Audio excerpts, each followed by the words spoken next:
Welcome to episode 2 of Tom and the Tones TNT. I'm your host, Tom, the Roadshow, here with my co-host, Tones. Tones, how you doing? Good, man. How you doing? I'm doing good. The hectic day. Somehow we were able to squeeze the show in. I'm very pumped up about it. Oh, shit. Oh, look what you did. Everything just fell. What was that? A pencil case? No, I have all these books that I've never read just sitting on my desk, and they all just fell at once. Nerd. Yeah. Anyway, on with the show. So we got some feedback, and we kind of wanted to change the format just a tiny bit. So we're going to be primarily a sports podcast still, but it's going to be baseball focused. So this is best round 2. We're going to be focused purely on baseball, and then the segments are still the same. So the second part of the show is not going anywhere. Still the same classics like Do You Remember? And Ask a Gay, and a couple other new ones, with including a 4-pack of questions. So we'll get to that in the second half of the show. But for baseball, Tones and I are both Yankee fans. Wait, before we get into baseball, I wanted to talk about this weekend a little bit with March Madness. Not so much about the games. I just want to see how you did gambling. I know we were going back and forth. You know, we were. I'm very happy that you asked. I did very fucking well. I think I was letting you know. I mean, I let everybody in my fucking phone book know that I had Syracuse before the fucking tournament started. And I have parlayed my money line with them in every game that they played. And I have cleaned the fuck up the 2-3 zone. I don't watch any college basketball all year. I always have the same Final Four teams. It's the first thing I do when I get my brackets is I fill them all the way out. And then I get to just see the matchups, you know, a little bit clearer. I don't get into those traps. But Syracuse, if they get into a tournament, I'm going to pick them to go really fucking far. That they're the only team that I've ever seen that goes into the tournament with a pure defensive mind. You know, everybody else is trying to hit the three, generate offense. Syracuse is not trying to do any of that. They're just trying to take away every shot possible. I called it. It's on my timestamps. Follow me at Roadshow Heavy. I have it pinned. I said it'll be the death of Duke even before they fucking played their first game against. I don't even remember who they played in their first game, but they were crap, and it shouldn't have even been like that close of a game. I called Michigan State, and I'm saying Duke is going to die in this game. So yeah, thank you for asking. I did very well. I cleaned up, made some good money, was able to pay off the bills without touching my checking account, really. There you go. Yeah, so that was my gambling weekend. How about you? How'd you do? I did pretty good too. I mean, I before the weekend started, I put like $200 in, and all in all, at the end, I ended up like doubling it, which is a good, nice little investment. And I was like ready. I was telling you, I was ready to take it out. I was like, you know what? I've never like actually like gotten my winnings. I always end up just losing it right back. This is actually my first time ever like actually sports betting. Like I downloaded an app because I was so confident in Cuse. So I used BetDSI because that's the one that Barstool always uses. And like I have a solid amount of money in there. So I had to call customer service. I was like, yeah, I would like my money. And they were like, the guy was he had a fucked up accent. And I was just like, I don't know what you just said, but I'd like my money. Like, he's like, how much of it he wants? Like, the whole thing. You see the number there? Do you see how I want it? I want my Syracuse money. Yeah. For 2 or 3 business days. So we're on 2 business days right now, and I haven't seen a cent. So I'll give him until tomorrow. And if it's not in my bank account, I'm calling up very angry. Okay. That might be what I have to do, because I tried to take it out also, and the only options were a Bitcoin or like MoneyGram or something like that, where they like mail you like a money order check or whatever. But I guess when I made the account, I was living in Florida. So it's my old Florida address, and I don't know how to change it. So my money's still in there, and I actually bet the under in the first quarter of the Knicks game last night, and I hit on that also because they suck. So what website did you use? I was using BetDSI. I mean, they have an app, you said? Fuck. No, I didn't. There's no app. I had to go on a Safari on my phone. And like I said, I couldn't understand what the guy said. I'm terrified that it's like, no, like this isn't legal. So like you won, but you're not going to get like cash. I'm going to be furious if that happens.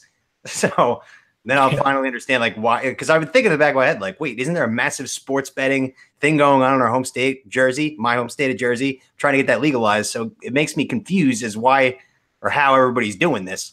So we'll find out tomorrow. If there's no fucking money, I'm going to be pissed.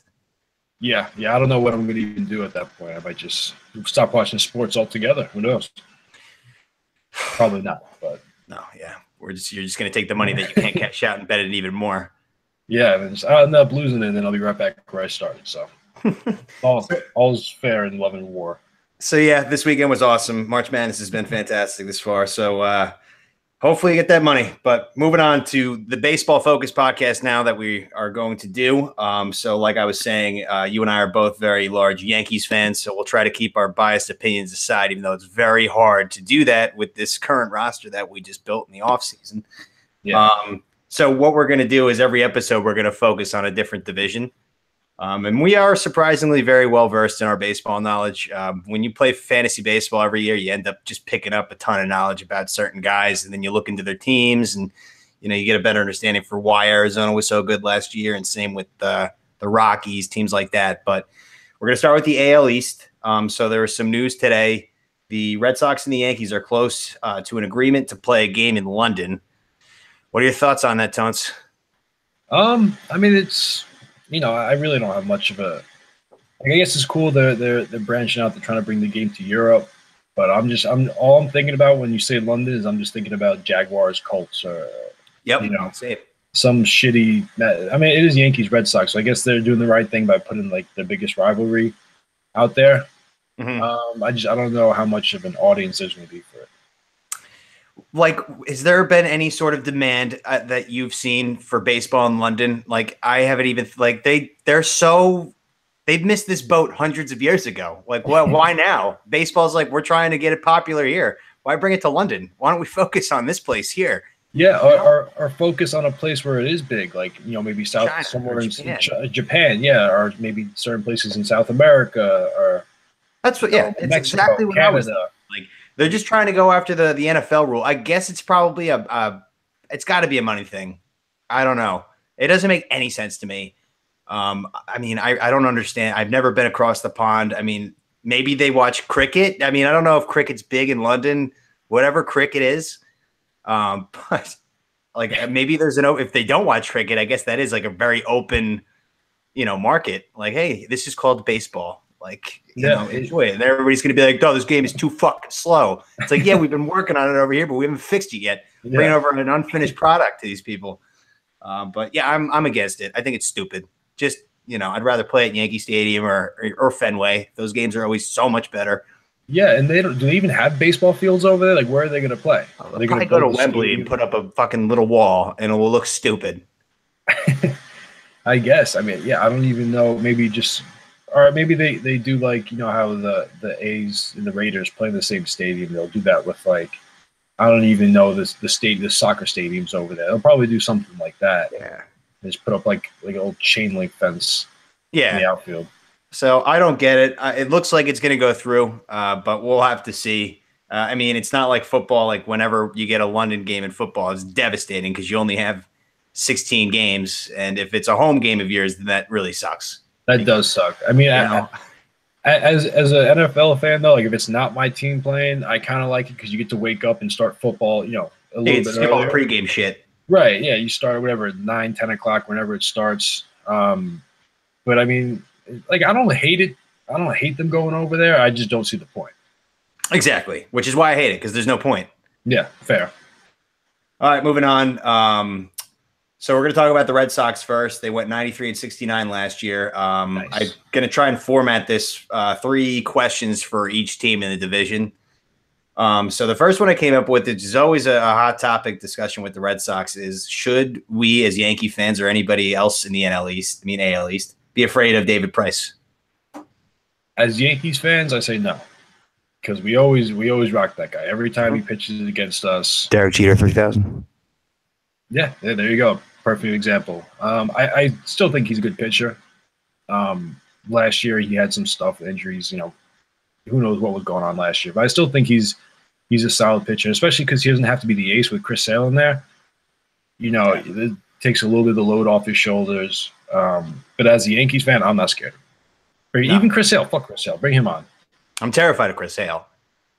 It doesn't have to be a head-to-head thing. I mean, like the question. I mean, like. Are they gonna? Is David Price? His big thing is that he always gets hurt. So if he stays healthy, is he gonna go on and be a 15 to 16 win guy, and then Sale is gonna be an 18, 19 win guy, and all of a sudden, like, shit wasn't so much in the bag like we thought it was as Yankee fans.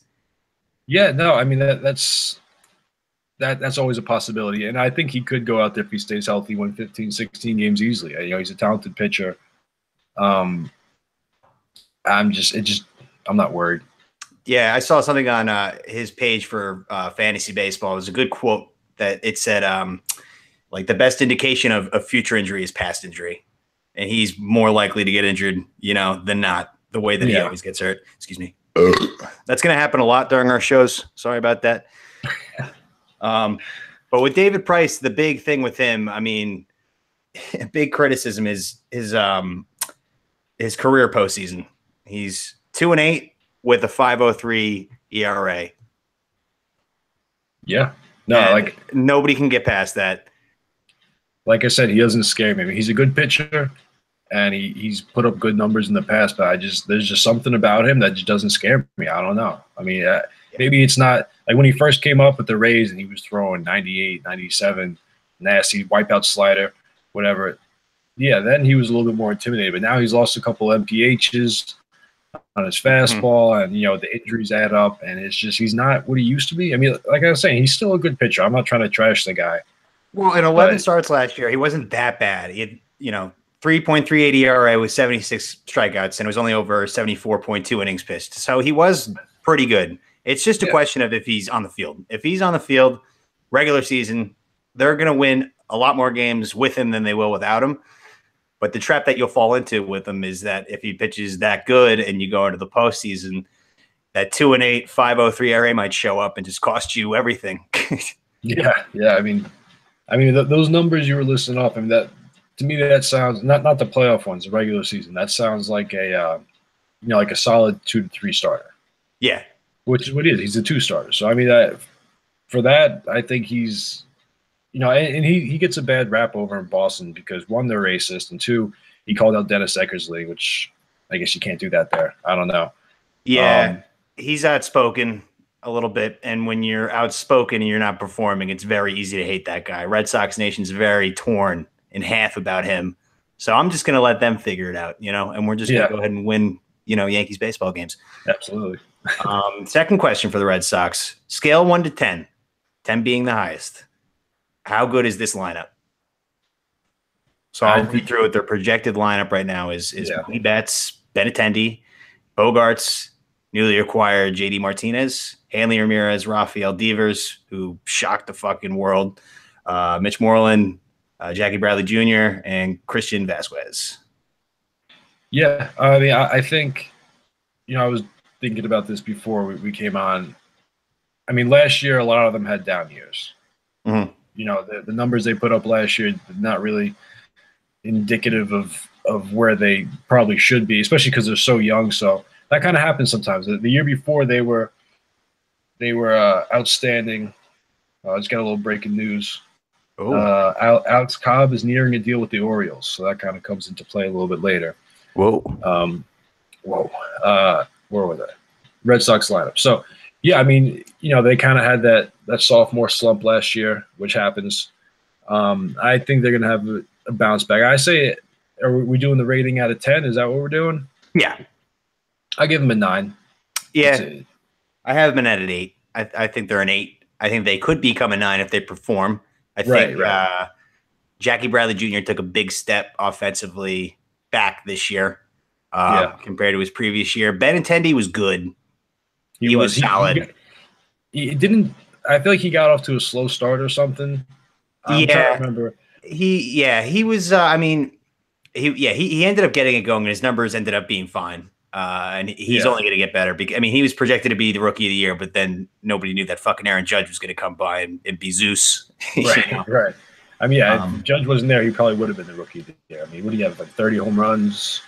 Or some shit like that. He probably had close to that. Yeah, with like, a little less than 90 RBIs around that range. He had the same season as Didi Gregorius, pretty much, except he had way more stolen bases.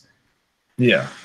So he's going to be a good player. But Mookie Betts was a big bummer last year as well. That was another thing. And him being in that lead-up role, I don't know if he's meant to be a leadoff guy, but we'll see. Because, I mean, on paper, he should be really good. But, with those leadoff guys, you really it's a tough spot. You know, I've seen a lot of guys get put into that because they got the speed and the contact swing. You know, like observation Jacoby Ellsbury, and you're the first one seeing pitches, and you're seeing the guy's best stuff right off the bat, and like it can get tough. It can get really tough to get on base, and you know, I mean, no one wants to put a guy like Mookie Betts on base to start off the game. Exactly, because they'll steal second right away. Mm-hmm. And then you'll have Benintendi coming up and Bogarts and JD Martinez. Like, yeah, so you're going to try your best to get him out and then work your way through. But I don't know. I think it's an 8. It's got – I mean, they won the division last year. You know, you can't write them off. So we'll have to see. They got their new coach now. I forget his name, but he's from Houston. Alex Cora.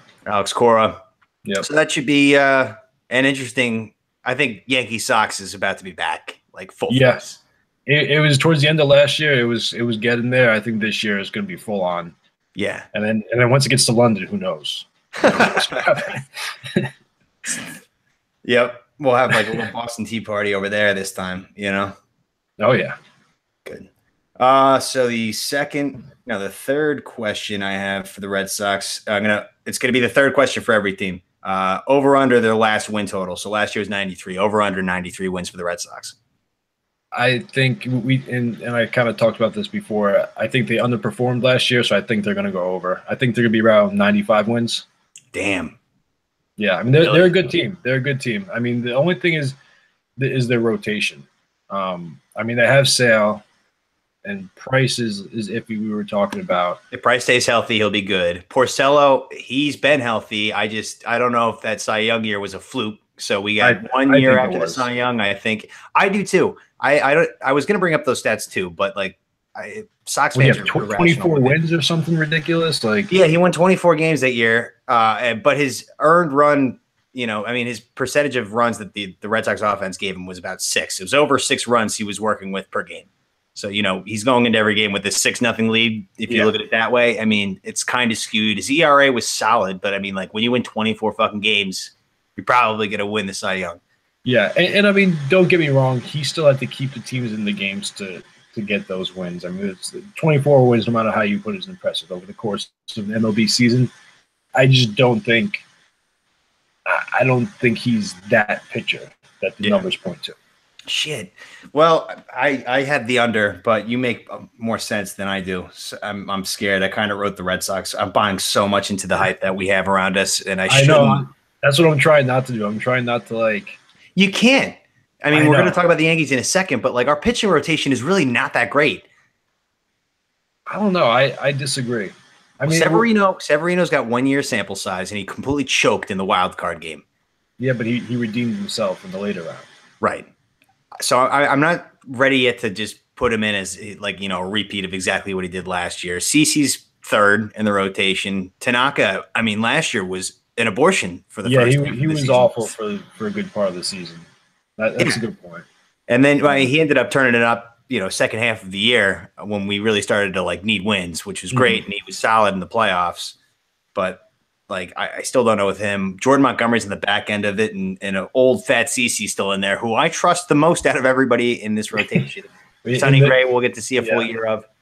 But I really thought that we should have went for Garrett Cole. I mean, I get we had to stand to that luxury tax, and you know, there was a lot of pitches we could have went out. I mean, yeah, you want to send the luxury tax. I mean, we could have went after Garrett Cole, Arrieta. I mean, Chris Archer was in the market apparently.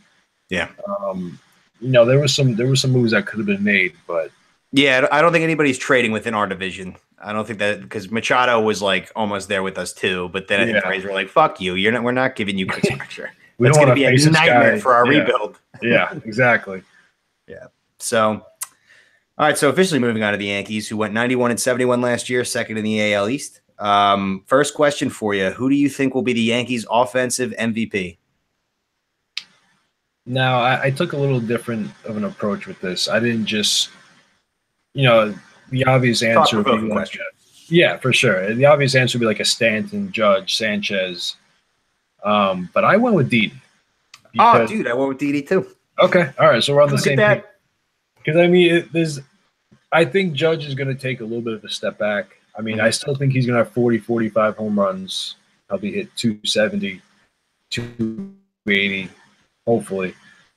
Same thing with Stanton. I mean, going for 59 home runs again, it's going to be a lot. But I mean, Didi, he's gotten better every year since he's come to the Yankees. Last year, he missed a month, and he still hit 25 home runs.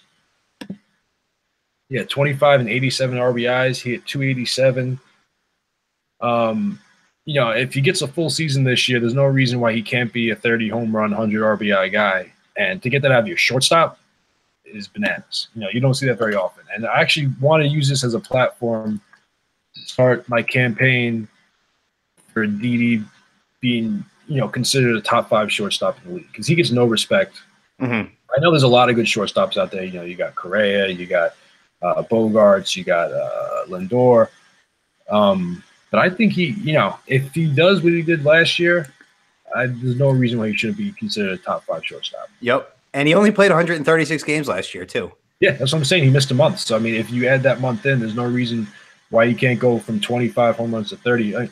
That's a good month. 30 home runs and 87 to 100 RBI. I don't see it. Well, like this is why I picked Didi's because I mean, with this stacked fucking lineup and the way that he approaches his game, he's like Curtis Granderson, but really good. Like he's actually a good contact hitter. Yeah, it doesn't strike out 200 times a year. Exactly, and he's really, I think, like the heartbeat of the team behind the scenes. I think he's the guy who rallies the troops and really takes on the leadership role the most. But I mean, yeah, 287, 25 home run, 87 RBIs. I mean, that's pretty fucking solid in 136 games for a shortstop. Yeah. Yeah, exactly. And he's going to be seeing so many fucking pitches with this. I mean, like we could do whatever we want with him in this lineup. We could put him at 7, we could put him at 4, 5, like anything, and like wherever we think he's going to see the best pitches. Yeah. I could easily see him. I could see him being an AL MVP, like just in general. Yeah, no, I mean, absolutely. And the thing with him, Judge, when he's hot, there's no one better than him, but when he's cold, he's striking out. Somebody worse than him. Yeah, exactly. But Didi and Stanton, I haven't watched enough of Stanton to say the same thing, but I get the same kind of vibe from him where he's either hot or cold. And even Sanchez last year had some problems when he was going through the defensive woes and he was in his head. But Didi's always been kind of that rock. He's always kind of been like consistent. And I think if it gets to a point in the season where everyone else is kind of, slumping or whatever, I could see him stepping up and carrying the team in a big way. Kind of, maybe I'm just thinking of that home run in the wild card game, that 3-run shot. But like he just seems like he's always like in the right spot. That was a huge fucking home run. I was so down after that first inning, and then that happened, and I was just like, because Severino, he didn't make it out of the first, right? He gave up 3 runs. And he got yanked. He let up more than that. I think he let. Well, actually, I can't remember the home run tied it. It was like a new ball game at that point. That's right. Yeah, it was 3 with like no outs in the first. It was just like It was like get the fuck out, get out of the game. Can you hear any of the sound bites that I played? By the way, have you heard anything? No. Okay, I wonder if it's going to come through later, but we'll go to Plan B with that. This is on me. Okay. I heard that. I heard that one. I fixed it. So the third and final question for the New York Yankees kind of ties back to the Red Sox. How much, I guess, scale 1 to 10, 10 being the most dangerous, are the Red Sox to our path to a 28th World Championship? How dangerous are they? How much do the Red Sox threaten our chance at a playoff run and championship? And a 1 through 10. Yep, like Houston's probably a 9 in my book. Like, where would you put like the Red Sox? I would put them probably 6.5, 7. Yeah, that's about right. There's more teams that like you said, the Astros, the Indians. Like I'm more worried about those teams than about the Red Sox. Yeah, I'd agree. But something's gonna tell. I mean, like if this rivalry heats back up again and like everything clicks for the Red Sox, it's going to be holy shit. It's going to be a holy shit year. Like, fuck, the Sox are back. Like, all right, just hit more home runs here and we'll figure it out. But moving on to the Baltimore Orioles, the team and the city that I unfortunately fucking live in.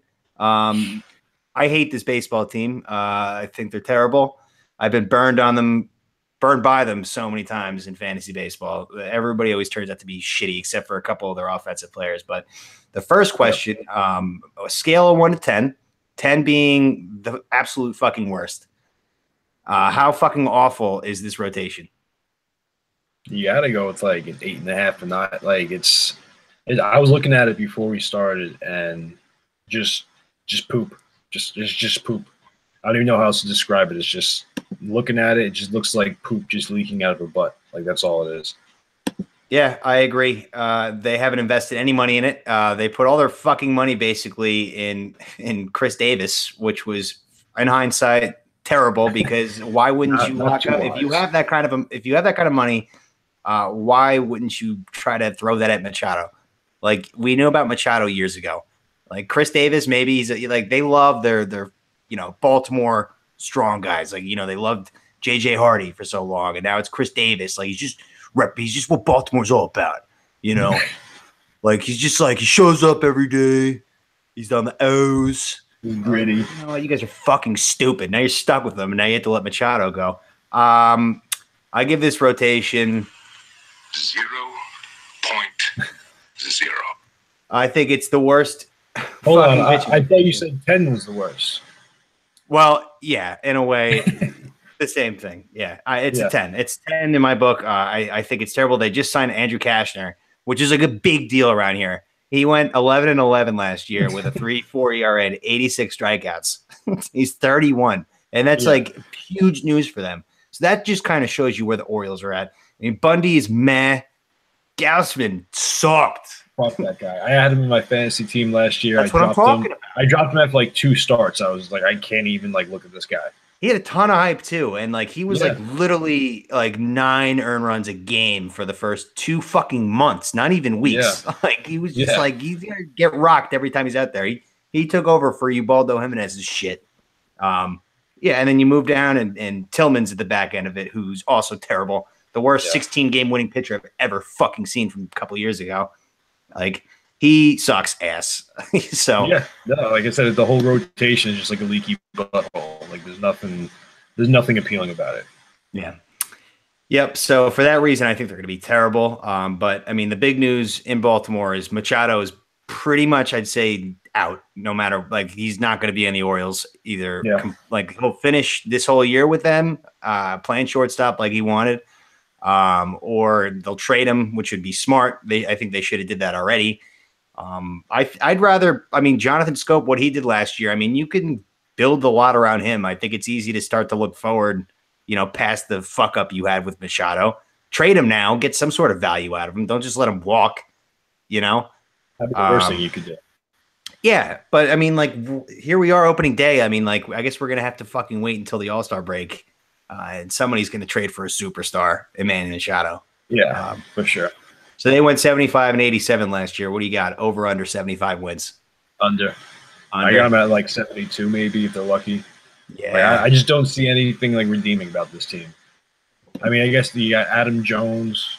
I mean, he's getting older. He's not the same player. Yeah, but that's what I'm saying. He's a little bit older. I mean, Scope's a good player. Scope's awesome. Yeah. I like him. I'm looking at the depth chart right now. Trey Mancini. Yeah. Now. Sorry. They don't even have who's their closer that they had that they don't have anymore. Who's Britton. Britton. Yeah, he's not there anymore. Is he still there? I thought he was still there. Oh no, I'm looking. Okay, he's injured. He's in a 60-day DL, ruptured Achilles. So yeah. Matt, I mean, like, still, I mean, what the hell's the point of having a great closer if your, starters and bullpen are never going to get you there? I mean, shout out Jimmy Yacobonis. We went to college with him, and I went to high school with him too. He's in the bullpen there now. He's, we're rooting for him. He does well. I'll always watch when he's pitching. He's a scary pitcher, man. He's got gas, and like his delivery is just like all over the place. So like, it's one of those pitches where just like this guy looks like he throws hard and he could hit me. He'll hit me because like his mechanics are all fucking crazy. So we'll move on to the Blue Jays. I hate the fucking Blue Jays, but we got to talk about them anyway. So first question, are they low-key the worst fan base in our division? I don't think so. I would honestly go with the Rays over them. The Rays? What do they do wrong? Oh, wait, so hold on. What do you mean by worse? I mean, like douchebags, Oh, which is no, I, hypocritical of us Yankee fans to do. But you never know when you open up the discussion and take a look at their rap sheet. I thought you just meant in terms of being like bad fans. No, assholes. Okay, assholes. No, I would honestly either go with us or the Red Sox. Yeah. But the Blue Jays, they're actually right there. I mean, they had the racism card pulled on them last year. That was Adam Jones. Yeah. And yeah, or no, that was in Boston. But Toronto had that happened though in Toronto. I don't know. I forget with who. I think they're too nice to be racist. No, those Canadians, they're sneaky at baseball games. They get rowdy because they try to treat it like a hockey game, I guess, because beer cans and all that shit ends up on the field and games that they disagree with the outcome of. But yeah, watch out for those assholes this year. If they string together like some sort of streak of games and creep up in the standings, you're gonna see a lot of shit coming out of the stands in Toronto. Yeah, I mean, to be honest, I've never really interacted with the Blue Jays fan. Like, I don't think I've ever met one. Well, neither have I. I just see him on TV, so that's my palate. That's how I judge, and there's a lot to judge there. And and I hate Jose Bautista, even though he follows me and everybody else on Twitter. I found that I was like, oh shit, Jose Bautista followed me. He's like, yeah, he follows everybody. It's like, what? I thought he like scooped me out. I was like, oh, this guy Tommy V seems like a cool guy. This guy gets it's like once a week. I don't like what he's got a good take. That was a funny take last month. Yeah. So moving on. Knows his books. Yeah, yeah. I mean, I genuinely thought he was like, follow this guy. So second question, what is your one word that you describe their pitching rotation? One word that you'd use. Meh. Meh. Can you spell it? MEH. Meh. The country of origin, please. It's, Saudi Arabia. Oh, okay. Yeah, meh. No. I mean, it's they have some guys in there that have had. I mean, J.A. Happ. What can you say about him? I mean, meh. Exactly, meh. Like he's a good pitcher, nothing special. Aaron Sanchez, he had a good year a couple of years ago. I don't know what he did last year. I'm guessing it was kind of meh. Marco Estrada, Marcus Stroman. I actually like Stroman the most out of all of them, but he's had a rough go of it. And who's that? Jaime Garcia. Yeah, remember that guy? Yeah, he was with us for a minute. We traded for him in the deadline. Everybody's like, what the fuck did you do that for? And we never saw him once. Now he's on the Blue Jays, I guess. Yeah, good for him. He got a job. My word to describe their pitching rotation, I had to look this up, humdrum, which means lacking any excitement or variety. Humdrum. J.A. Happ, opening day starter, might as well be the face of the word humdrum. It's Humdrum City with J.A. Happ being your opening day starter. Aaron Sanchez, yeah, humdrum too. Marco Estrada, humdrum alert. I wrote that down and specifically in caps. Very big humdrum alert. I didn't actually write the stats down, but they spoke to me in a way that humdrum did. Something like a 3.80 ERA with it's the same pretty much thing as Cashman's number from Baltimore, like the 11-11, 3.4 ERA with 86 strikeouts after a full season. It's like, that guy, nothing. He's lacking any excitement or variety. Like that's what I say when I see him. Stroman was solid. He was 13-9 with a 3.09 ERA, 164 strikeouts. So he's the only bright spot. That's actually those are really good numbers. No, I like Stroman. I think, I mean, it sucks he's in Toronto because he's actually a New York guy, but it's tough, especially there's not really much around, much of an offense there anymore. Yeah, they all got old, man. I mean, Josh Donaldson, he was on like the cover of MLB The Show 2005, and he's still like the face of their franchise. I know. That's actually only a couple of years ago. That's an exaggeration. He was on the cover of MLB The Show. What happened to R.A. Dickey? No, fuck R.A. Dickey. I don't care about him. Where's Bautista now? He's not showing. He's still there. I'm looking at the depth chart. I don't see him here. I could have sworn he was still there. Leaving. Oh, that's because he's washed up. It doesn't make news anymore. Let me do a little Google search. Oh, Google mid-show Google. I'll do the ad read now. This show is brought to you by no one. No one for all your no one needs. No one can help you with nothing. Take care of it yourself. It's no1.com. No1.com. Reading something here that says he's playing for the Rays. Oh, your audio sounds really good though. Does it? No, it sounds terrible. Oh, thanks. Well, he signed a 1-year deal with them. What was this? With Toronto? Toronto, yeah. Yeah. Fuck yeah, so I guess he's not on the depth chart yet, but yeah. Fuck him. We'll move on to the Rays. I don't want to talk about the Blue Jays anymore. Yeah. Wet blankets. The Rays have traded Longoria because they're poor. It's no other way to put it, really. Perpetually poor. They're very poor. They're poor people. They can't afford nice things. Even though there's no income tax down there, they're still very poor. That's what happens when you live in Florida. You just become a faceless poor. Is there anybody in that lineup worth looking at this year for fantasy baseball? Like, I didn't even bother. I mean, I saw a couple names. And I'm like, no. Yeah, I mean, I'm going to pull up the depth chart now, but I'm trying to think. They got rid of Kiermaier too, right? I don't know. A couple people they got rid of. They have Kiermaier. Now, one of their outfield. I'm looking right now. They got their outfield. I don't know who that guy is. Malik Smith. Okay. I don't know, man. Kiermaier, Carlos Gomez. Yeah, Matt Duffy's playing third. C.J. Cron, Brad Miller, catcher. Yeah, Wilson Ramos is a catcher. I like him. Oh, come on. I mean, no. You're be excited about Wilson Ramos behind home plate? Fuck that. Not like that doesn't make me excited about their team. I just like him as a player. Oh, like you want to grab a beer with him, or? No, I had him in fantasy 1 year and he did really good for me. So that's really all the backing I have behind that. He can hit, but okay. So they have Wilson Ramos and Chris Archer.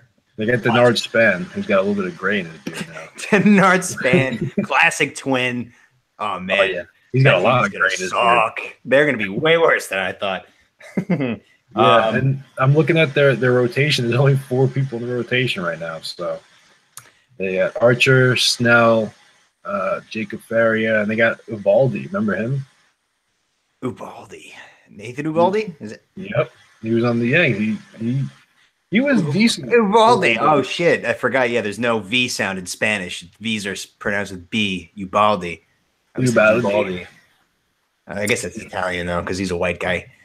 But, yeah, he was solid. I'm not afraid of him. We can pretty much just write the Rays off. I mean, in general. They're terrible, and they know they're terrible. They'll be the first ones to tell you. But, yeah, I guess the only thing that you can really look at him for is Tropicana Field, which is our next question. Do you love or hate Tropicana Field? I absolutely hate Tropicana Field. Yeah. It's the biggest waste of space. Like, the catwalks and, it's always empty and desolate. And it reminds me of, when you see those pictures from, old cities, old cities where the old Olympics have been. And they're just, deserted, arenas and soccer stadiums. I heard about those when they build up the whole Olympic Village and everything, and then once the Olympics are over, it just becomes a wasteland. I never knew that. Oh yeah. Especially, I'm sure the ones in Brazil are in Rio from the last Summer Olympics. I'm sure those are rainforests now. Yeah.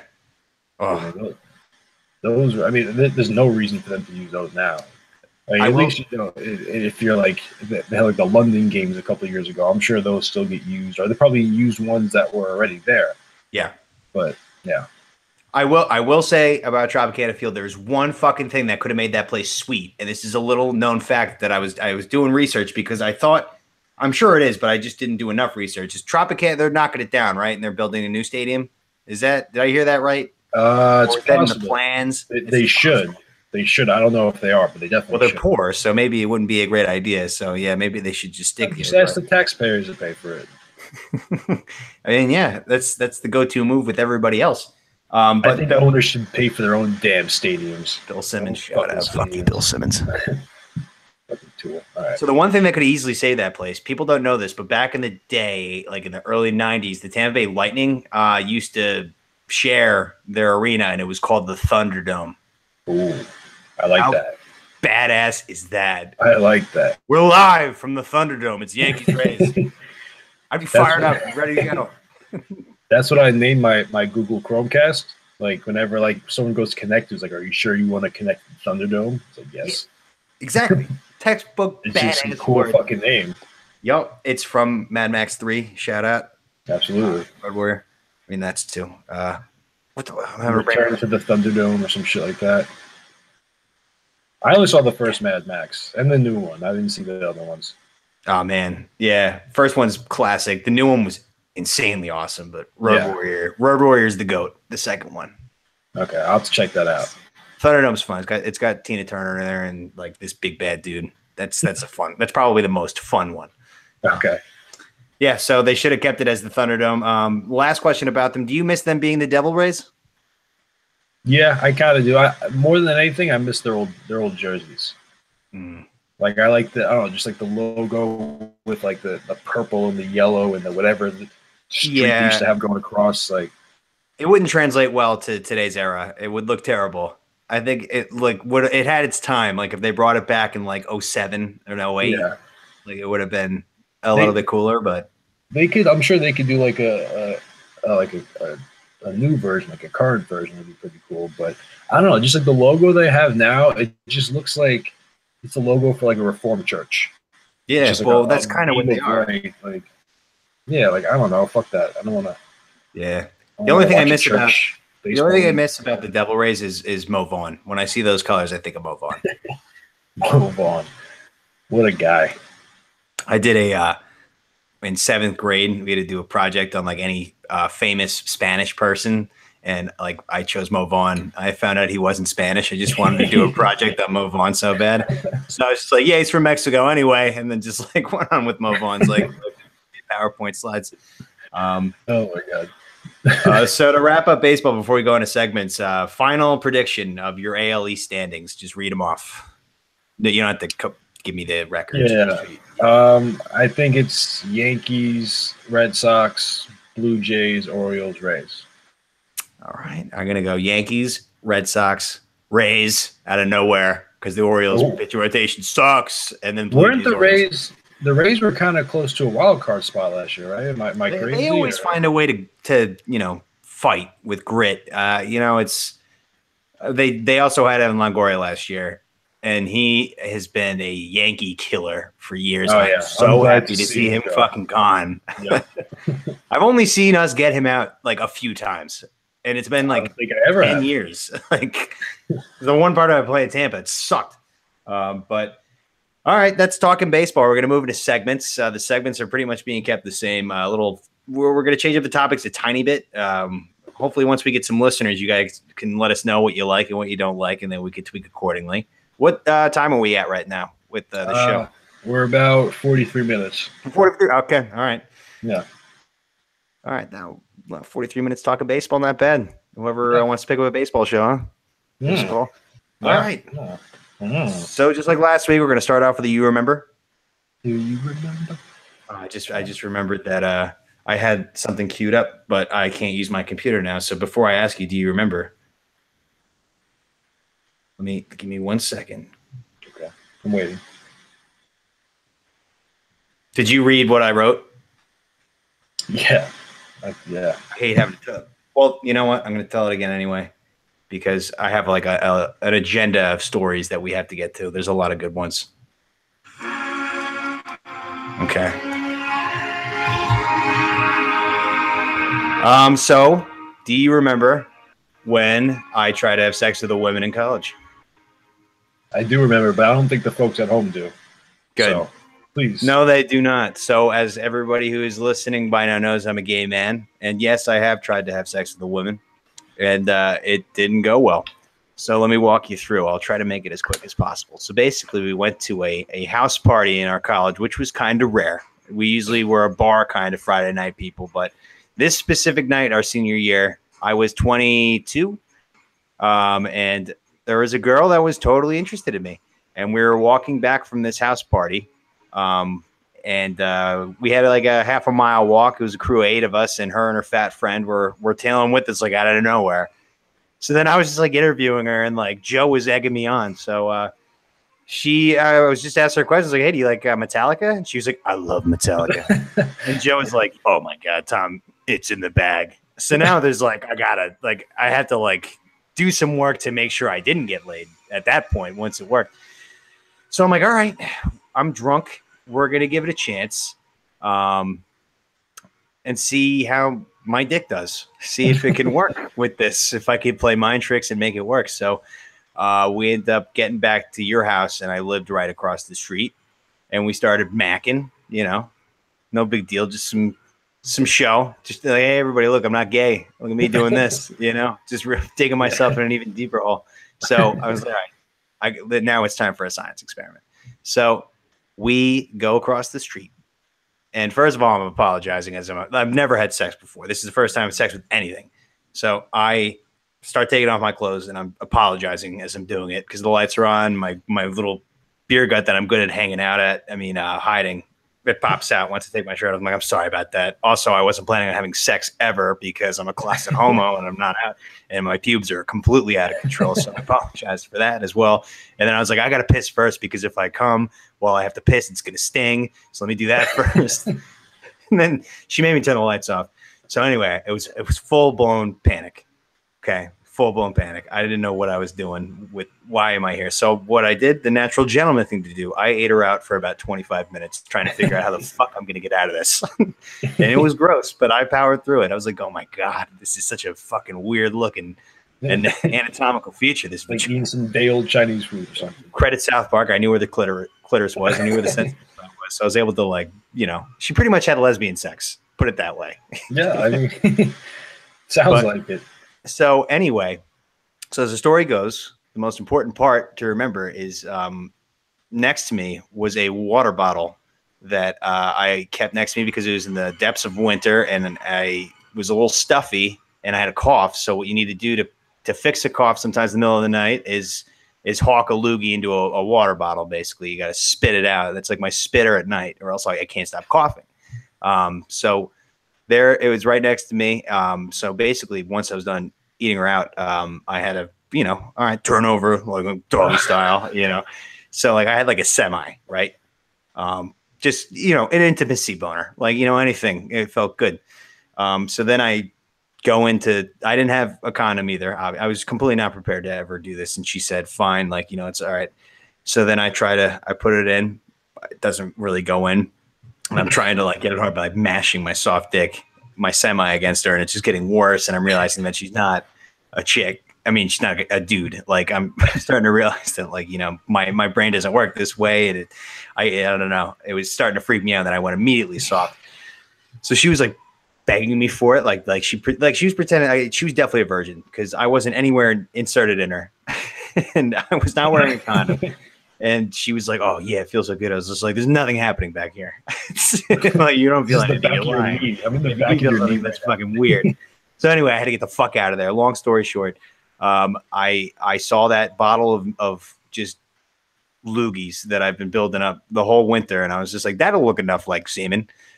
So she's from behind and the lights are off.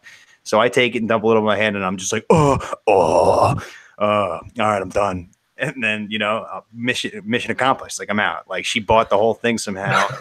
And then, I got evidence because I didn't want her to think that I came anywhere near her in case she had sex like an hour after me and got pregnant and like called me. I didn't want her to think it was me.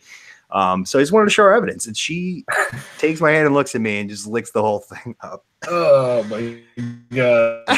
This poor girl. Months of gross ass loogies. And she was just like, oh, I love the way it tastes. I'm just like, obviously, you definitely never had semen. I'm sure that's not what it tastes like. That's like old, disgusting mucus. But anyway, and then we finished up and she told her friends that it was one of the best experiences she ever had. And I was just like, man, I pulled a fast one tonight. What a fucked up story. I couldn't tell that until like last year. That poor girl. Yeah, I don't think I knew the loogie thing. I knew like there's parts of the story, but I don't think I knew that. Oh yeah, that was the biggest fucking thing. That was so disgusting for me to watch. I was like, no, don't do that. Don't do that. Oh, gross. No. So yeah, that happened. You remember that? I do. Was you talking about our fat friend before? Is that the one who kept asking about the Italian hoagie? Yeah, she wanted the Italian stuff from 7-Eleven. She called like 60 times during the session, so that was like a good excuse saying like I can't focus. Like that's why my dick won't get hard right now. Like I'm trying, like but your friend keeps calling. She just wants an Italian sub from 7-Eleven, and she's sitting outside of my doorstep, literally waiting for us to finish. So it's a lot of pressure. Okay, I had all the planets aligned to come out of that. Okay, I don't know how. That could have been really bad. Like, yeah, my dick just doesn't work. Why doesn't it work? Yeah. This poor girl probably went on for like another couple months thinking that's like what sex is. Yeah, she probably bragged to all her friends, just like, bang this guy, and I just totally ate his semen. No, she probably, I mean, that was a long time ago, so she probably has had sex since and tried semen since, and was probably like, that first time was not semen. Not semen. What did I have? What the hell did I slurp up that night? Oh no. Yeah, but that transitions us nicely into the second segment, which is Ask a Gay. Yeah. So I know the one thing that's always kind of fascinated me about gay culture is all the different names you guys have. So there's there's twinks, there's bears, there's power bottoms. But I heard one probably a couple of years ago at this point, and I wanted to know if you knew what it was, because I'm not even really sure what it is. But it's called an otter. You know what an otter is? Yeah, I do. Okay, what's an otter? Because I'm very specific. It's like a 38-year-old. It's like Dave Portnoy, basically. It's like a 39 to 45-year-old guy who's like kind of got a dad bod, not fat and old, like a decent body, but it's just aged. Okay. You could be an otter too if you're like 29 to 35. You can be one too, but you have to be big and have a dad bod. You have to be really confident to call yourself that. Okay. I'm well on my way to being one of those, and I don't want to. Like that's how I'll put it. But yeah, it's like, I just want to if I'm like 18 years old, I want to hook up with like a 35-year-old. That's basically what an otter is. Gotcha. Okay, because I heard I used to work with a gay guy, and he called someone else who worked with an otter, and I was just like, do you remember the guy he called an otter? I do. Yeah. What did he look like? I mean, he actually kind of looked like an otter. That's why I thought he said it. Oh, like the animal? Yeah, but maybe like after he said it, that's when I was like, I put that together. But like, I don't know if that's why he called him, or I don't know exactly. I just remember. I mean, kind of. I mean, like if you look at an otter, I mean, I've never really thought about this, but I mean, they don't. I think otters have dad bods in a way. Kind of, yeah. They're kind of just like they was like laying down with their little arms, like on their back, just like that's where it comes from. That's probably it. It was just like one of the, like I'd never heard that before, and I was just like, that's just a funny name. Like, yeah, I'm an otter. Like, what does that mean? I don't think you want to be one of those. No, I mean, I still don't know what I'm considering myself. I'm just a top. That's it. I do all the work, and then when that comes down the road, I don't know. We'll figure it out. When people start calling me otter, it's going to be like a midlife crisis sort of thing. Okay, well is that Ask a Gay? Is that your question? Ask a Gay. That's a good question. Ask a Gay is brought to you by nobody, except for us, bringing you free content. Available on iTunes now, right? Yeah. Yes, we are on iTunes. Go subscribe, unsubscribe, resubscribe. Please, God. We have jobs that we hate, and we really just want to make some sort of money off of this. That way, maybe you can get out of those jobs. As long as I have enough money to pay my bills, I will sit here and talk into this microphone all day. That's all I need. Yeah. Unsubscribe, subscribe, unsubscribe, subscribe. Yeah. Always finish with the subscribe part, though. Our Venmos are open too. Yeah, that would be sweet. So we got a 4-pack of questions to close the show. So the first question is when is the last time you shit your pants, and how did it go? So I guess I'll go first. Unlike you, I'm actually an adult, and I don't shit myself very often. Last time I shit myself, I had to be like 8 or 9. Wait, hold on. Okay. No, just leave in the middle of the podcast. That's cool.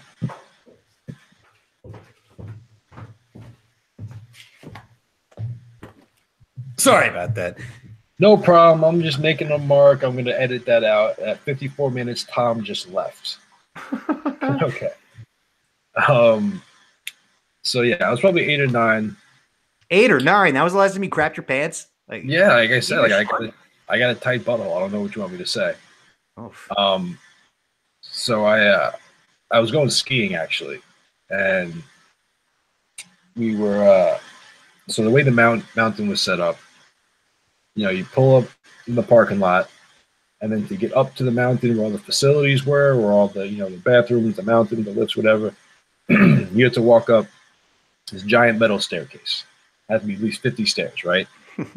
Now, keep in mind it's the middle of the winter. I'm wearing ski boots. I don't know if you ever walked in ski boots before? So explain to me ski boots. Are they the ones with like they got like a basket on the toe, basically? No, so it's just the boots that buckle into the skis.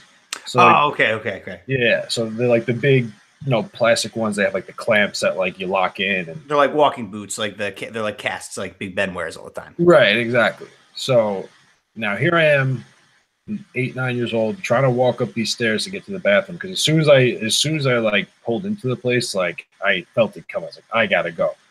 So I just get out of the car and I'm like speed walking in my walking boots and my ski boots, and I get to the stairs and they're all icy and slippery, and I'm like hold on to the rail. I'm like trying to pull myself up, trying to get there. And I get to the bathroom. I open the door. I see the toilet, and I shit myself. Oh boy. Yeah. Well, you had to get off the ski pants and everything under, right? So it was just too much to. Honestly, I didn't even get to that part. As soon as I opened the door and saw the toilet, like my body just knew, like, oh, toilet, boom, just dropped. So what'd you do? And I did the only thing I really could do at that point. I mean, it was like, I didn't want to tell anyone I shit my pants, so I just threw out my underwear and I just got back on that horse. Oh my God. I mean, you clean up a little bit, but as much as you can, yeah. Yeah. I've shat my pants so many times.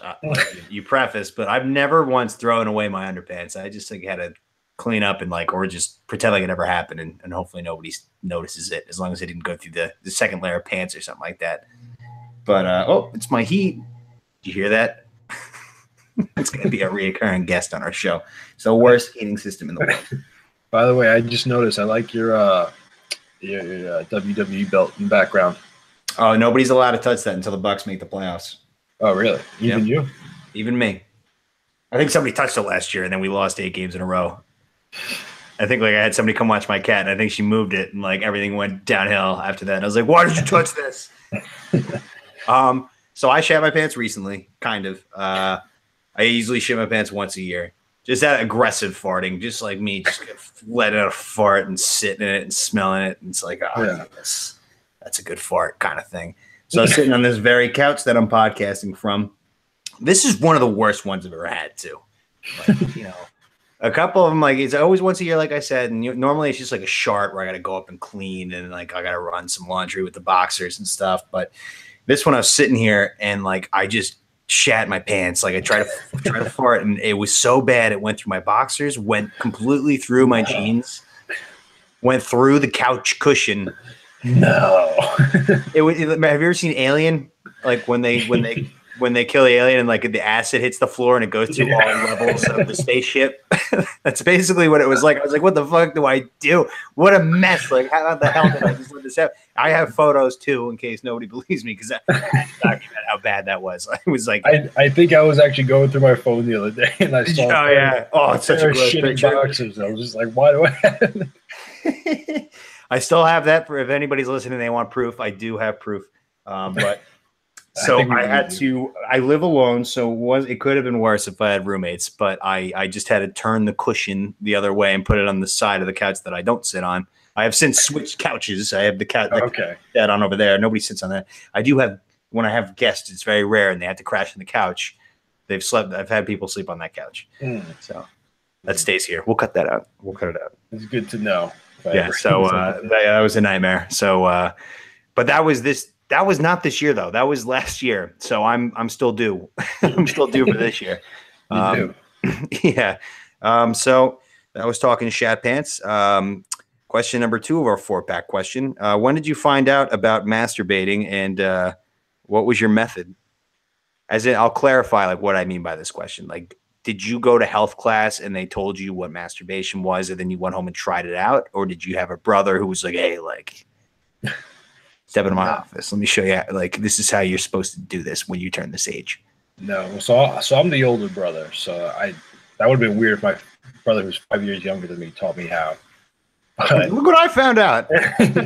oh no, I was actually like doing it from like a very young age, from like probably like 3 or 4. Whoa, But not 3 or 4. but not like the way that you think, like the generic like up and down kind of. Yeah. Like I used to just like rub it on shit, Oh yeah. just like grind that, and like it felt good, so I just kept doing it. Like, and then like one day I was just doing it, and then something came out. I was just like, whoa, Yeah. what is that? That's not supposed to happen. And then gradually, just like from talking with people at school and stuff, like I learned different methods. And Telling people still like, hey, like I was like fucking story today, and like all of a sudden like some shit just flew out all over the place. Like, well, yeah, it does. Like basically, like I knew one kid. He told me his method. He said he would just like, I want to, like he would just kind of do that, just like. So for those who can't see, he's like, imagine you have a microphone in your face, and you're an eagle claw. It's like you just kind of palm it. You just palm it, and then you just like pull up, just palm it, like. From the top. I feel like you learn the normal way by doing that very fast. Like, this isn't working. Let me try this. Oh, there it is. Yeah, but he said he used to go with both hands, so he like just kind of like he's breaking up meat. Yeah, he's like pulling out some spaghetti. Like I don't know what a psycho. I never tried that way, but he told me that, and I was like, that's weird. Yeah, so I have like a similar one too. Like nobody told me, like it was just like an accidental discovery. It's way later. I was probably closer to the 10 to 13 range. Of I was a horny kid, but I didn't know what to do about it. You just sit there and whatever. So then I got the idea, just like you were saying. I just decided to start humping something, and I thought I pissed myself. That's what I thought, because it was at night. It was in the middle of the night. And like it felt incredible, but I didn't see any of the dew. And I just I must have obviously blown a huge load all over the pillow, but I thought I pissed everywhere. So I didn't ask anybody like you did. I was just like, all right, we're going to try that again, round 2 tomorrow, and see. We'll have some light and we'll see what's going on, because it was so dark. I don't even know if it was like blood or something. I did like something completely wrong. But all I know is that it was awesome and it was completely satisfying. Like, whoa, all of those feelings I had are now gone. They've been flushed down the toilet. But that's how I learned, was doing that on my pillow. So I just kept doing it that way for years. From like, say I learned from 12, I didn't stop humping pillows until well through college. Like freshman year of college, I had to wait for Joe to go to class, lock the door. I also had to be butt ass naked too. That was one other thing. I had to be. Which is the worst, because I've been caught twice by my mom humping pillows butt ass naked. Get changed. Get up. Is there like a hole in the pillow? Like, what do you like? How does that? I just blow it all over the pillow, then flip it over. Pretend like it never happened. You know that guilty feeling once you're done. You're just like, what? Like you're watching a porn. Once you finish, you're just like, oh, get it out of my face. Yeah. I don't even want to see it. Things like that. So you flip it over, pretend like it never happened. So like I was thinking about that. Like imagine like the laundry, like Flora, our housekeeper, must have been like, whoa. Terrified of grabbing that second pillow over there on the other side of the bed. Flips it over. It's just like stuck to the fucking sheets. I used to know a kid in high school that he used to tell me, like, because he had like a king size bed, and he said that, yeah, like I'll just like roll over, like come in my sheets and just roll over and go back to sleep. So you just like you sleep. He's like, no, I got a king size. Like I just like deal with it later. My housekeeper just cleans it up. Yeah, that's I'm just like, she'll do the sheets. It's all good. Yeah. I was like, and I was also sleeping in a twin bed, so I couldn't imagine like just sleeping next to it. Like, just kept looking over, like, I don't want to deal with that. But yeah, he said he would just like go off to the side, and then like, yeah, no, it's done. Yeah, exactly. So, yeah, I mean, I did that for about 10 years almost, and close to it, which is bad. I'm just jerking off like an 11-year-old. That's why we need to educate kids. Okay, it's like, yeah, you're gonna have these feelings. You go home and you just like pull on it like a. I don't know what do you pull, like bop it when the guy tells you to pull it. You do that. Or like to the kids, like, yeah, you play bop it, kids. Like, yeah, when he tells you to pull it, you just do that with your boner, and then bada bang, wow, bop it, jerk it.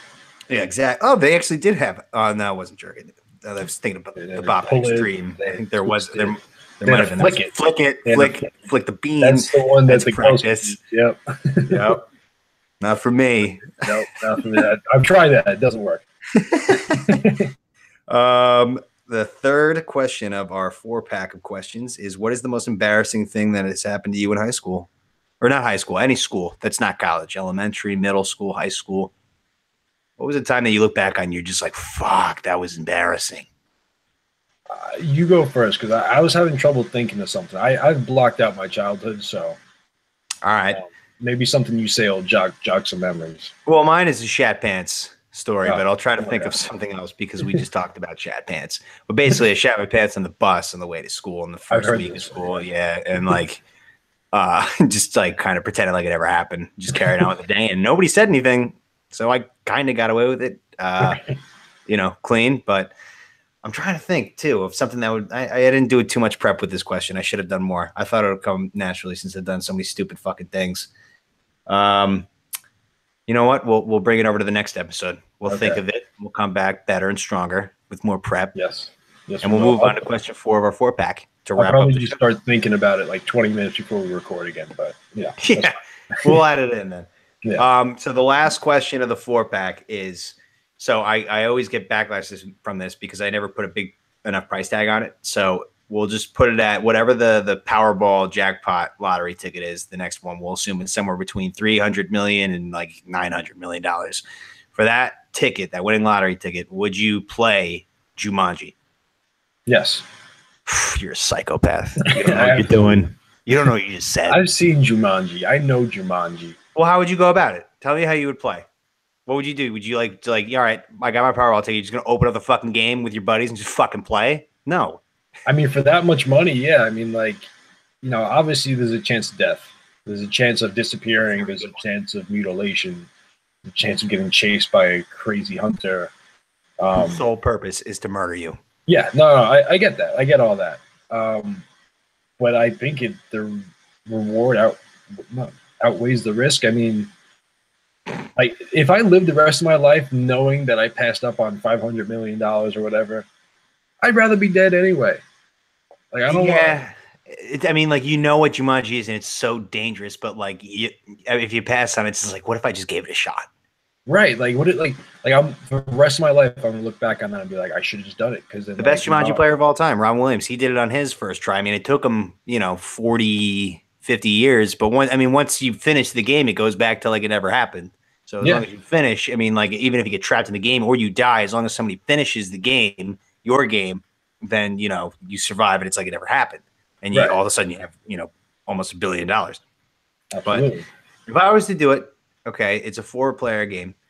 I would get a map and we'd map out like all right, so we're gonna roll the dice and we're gonna pack our shit and fucking run to the library. You know what I mean? There's some like lockdown place, or like get the SWAT involved. Like, hey, there's some shit that's gonna go down. It's gonna go down to town for like a little bit. Them, like, I'll donate like $100 million to the police department. Well, I assume that they don't know exactly who Jumanji is. It's like, hey, like, if there's like a stampede running through your suburban town, like there's a reason. But like, there may not be elephants. Yeah, if you see rhinos running around, just don't freak out. I mean, shoot them, like, do everything you can to stop them, but like, just know that if we finish this game, none of it happens. Its record gets clean swept, and you're fine. Yeah.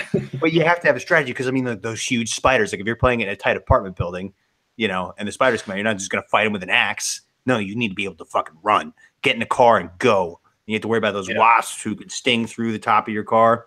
It's not easy, and you're probably going to die. You have to be with some fucking good partners to beat Jumanji together because you can't have somebody freak out and run away from the game once you get sucked in like fucking Bonnie Hunt did to Robin Williams. Oh, I get sucked into the board game. They fucking run away and never tell anybody. That bitch. Yeah, fucking 36 years, 46 years he was in that game. I mean, Jesus Christ. Yeah, that's brutal. I mean, even though he came back and it was all erased, like, he still has that memory of like being in the jungle for 40 years. It's not erased up here. It's not erased in his head. I mean, he was a jungle boy. He was Tarzan.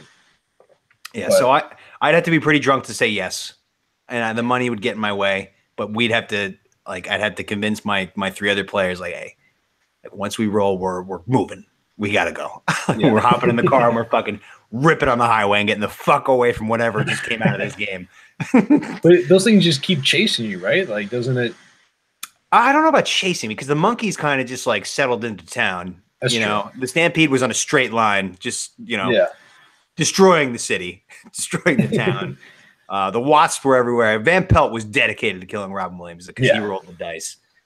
So that would be terrifying. Like if you have Van Pelt on you, especially in like modern age too, where like if he gets a car and like you have to get into a car chase against Van Pelt, like my that, God. and he's like leaning out, just making sure that he kills you. Yeah, that would be terrifying. But I'll tell you what, for that much money, that'd be a great way to earn it. I will say. And it'd be a great story too. It's like, oh, so how did you make your money? Or I played Jumanji and I fucking won. I'll walk you through it. Yeah, so it's probably. Hold on. Yeah. Whoop. Ah! My microphone came unplugged. Sorry about that. Well, to wrap it up, that's TNT episode 2. You know, we had a good time. I don't know if it's going to sound good or not, but it's always fun. That's, you know, half the fun of it is actually finding out if it was a good podcast because we're not any sort of experts here. So if you listened, we really appreciate it. And yeah, we're going to keep trying to crank out, I guess, 2 week tones? Yeah, I think that's the plan right now. And then if it, you know, takes off and it, you know, we find a little bit more time, we'll probably do 3 times a week. But right now we're probably looking at like a Wednesday release, and then I think we're talking about recording over the weekend. Yeah. So maybe like a Monday and a Wednesday, or we could maybe spread it out to Monday, Thursday, something like that. We'll see. We'll just make sure that the listeners get 2 episodes per week. Yeah. Right, so if you're really enjoying this, please leave a fucking review or something just to let us know that we're talking to anybody. Yeah. Any feedback, good or bad. Even if it's like you guys fucking suck, go kill yourselves. That's feedback that we want, and then we can fix the show a little bit more. You know, that's something. Maybe otherwise, we're just gonna keep trying to suck as much. Pants and, you know, gay stuff and jerking off. You know, and baseball. Yeah. Like it's. I don't mind talking about this stuff, like if there's an audience that listens, but if it's just us talking about jerking off and shit and gay stuff, then like we're just like one-on-one, like looking right at your face, talking about jerking off. Like it's a little weird. Like, at least if there's like people listening, like, you know, like, there's the end game to it. I think you need to grow up. That's what I think. That's episode 2 of TNT. Please tune in to the next episode. Thank you for joining us. We love you if you listened. Have a great day.